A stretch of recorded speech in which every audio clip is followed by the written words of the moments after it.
no show would be complete without a discussion of tea. And I guess that's the best way to kind of have one of our final segments. So I'm with Bala Sarda. Yeah. Right, did I say it right? Yeah. I like to always respect people by pronouncing names correctly. Thank you so much. So you have VAHDAM Tea? Yeah, VAHDAM Teas and Golden Tips Teas. Okay, so let's brands from India. All right, so let's talk about them. What makes them unique? Right, so we basically come with a heritage of 80 years, and I'm the fourth generation in the business.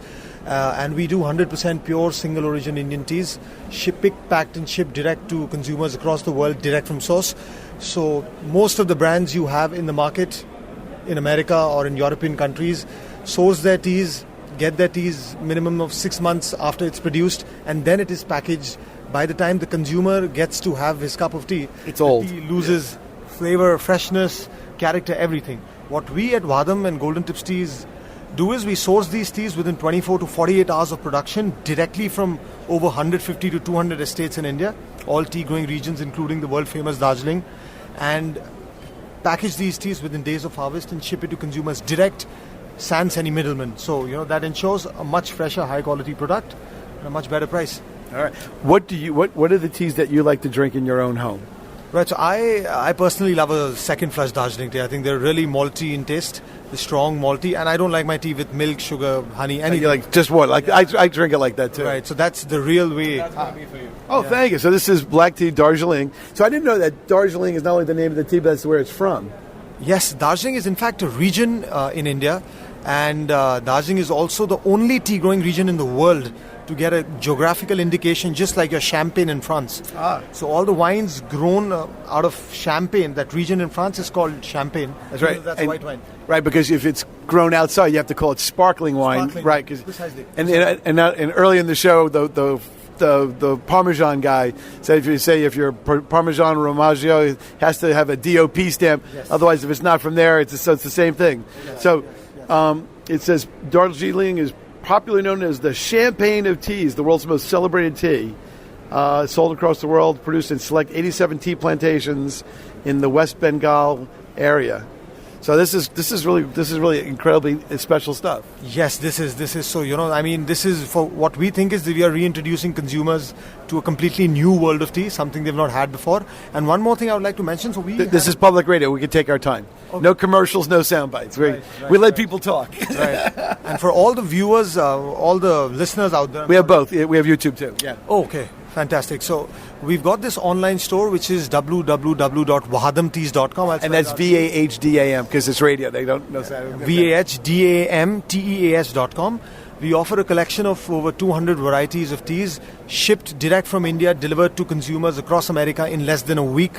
So, you could probably have a Darjeeling which was harvested 1 week back in the estate sitting in a cafe in New York. So, that's how we cut out all the middlemen and ensure that the tea comes to you fresher and fastest. So do go and check out our website. All right. Now, when you what is the way to properly make a cup of tea? All right, because somebody told me in the show that you don't put the boiling water in the cup. You actually boil it, let it sit for a minute, and then pour. I didn't know that until yesterday. Right.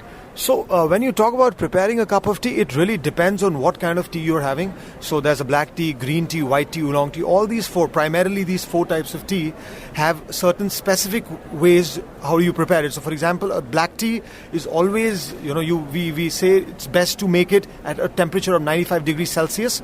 So it's not Fahrenheit, we're Indian, so we say it's Celsius. Yeah, I don't know Celsius. Degrees Celsius. I need to take out my smartphone. Start figuring out, Right, so I'm so sorry for that, but it's 95 degrees Celsius for a black tea. Okay. Put the tea leaves in a cup, boil the water at 100 of course, let it cool down to 95 degrees, pour the water over the tea leaves, steep it for 3 to 5 minutes, and please have it without milk or sugar. Right, that's the best way to have it. Right, and what about the other kinds of tea? How do you want to make those? Right, so a green tea, unlike a black tea, you make it at 80 to 90 degrees Celsius, and you steep it for 2 to 3 minutes. Okay. Right, so you boil it to 100, let it cool down to 90, because the more tender the teas are, the more it will get burnt by the boiling water. Right, and so then it becomes, I guess, more bitter. Yes. Okay. So it's always good to cool it down so that the quality, the taste becomes better. Tell me about white tea, because that seems to be sort of an emerging tea in the United States. Right. So white teas are very, very exclusive. They are produced in extremely limited quantities. Only reason being, unlike your black, green or oolong tea, white teas are made with a combination of 2 leaves and a bud. So you need the entire 2 leaves and a bud to make, 2 grams or 3 grams of a white tea, right? So that's why, of course, they're very limited. And in Darjeeling, some of the finest white teas are plucked just before sunrise because, the temperature then is perfect for a white tea. See, people don't know all this nuance. It's right, really important. Right. So that's precisely why, white teas are the most expensive, but they're worth every penny. So do try white tea soon. Right. So I have to ask you this. You're 4th generation. So who started the company? Right. So VAHDAM is a brand which has been started by me 1 year back. Golden Tips Teas is our parent brand, which was started, which is a family business started by my great-great-grandfather in 1933 in Darjeeling itself. Right. So my family comes from Darjeeling. They're born and brought up in Darjeeling. So that's the kind of heritage we come in from. And yeah, that's pretty much it. So are all of the sort of the tea traditions passed down from generation to generation? Yes, precisely. The tea is in my blood, I think. So, you can't... So as soon as they took the bottle away from you, they gave you a cup of tea? Yeah, I think so. I think that's what happened. Right? There you go. Well, you got to start young, right? It's a good thing it wasn't cigars or cigarettes. No, so you can. That's what we do. So you can have good tea in the morning, good tea in the afternoon, good tea in the tea for every mood. So what are the best teas to have for morning? What are the better teas to have in the afternoon? Right. So because that's an interesting point. Yeah. Yes. So obviously, so everybody in the morning wants a caffeine kick, more of a caffeine kick, a good breakfast tea. So I would recommend having a strong black tea like an Assam tea or an English breakfast, stuff like that. Teas from Assam. Teas which are stronger, which give you a much bolder, darker liquor. As the day progresses, you should go in for medium to low caffeine teas like a green, oolong, white, and finish the day, I think, by having a white tea. All right, very good. Thank you very much for your time, and I'm going to take a picture with you so we can post that. All right, so thank you. Thank you.